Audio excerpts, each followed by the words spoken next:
ሙእሚኖችን በአምስት አንቀጽ ያነሳቸዋል። ካፊሮችን ደግሞ በሁለት ብቻ ያነሳቸዋል። መሃል ሰፋሪዎችን ደግሞ ሙናፊቆችን ደግሞ በ13 አንቀጽ ያነሳቸዋል።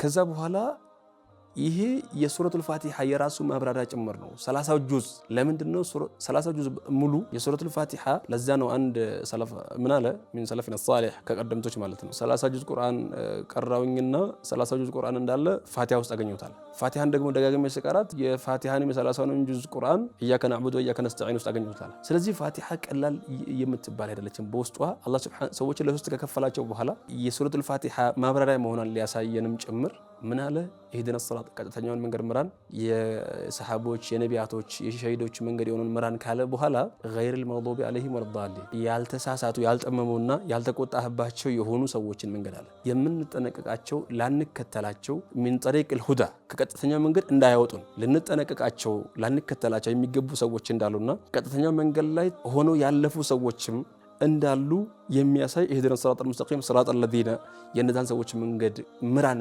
ብለን እንድንለምነው አላህ ማድረጉ ምስጢሩ ከፍ ያለ ነው።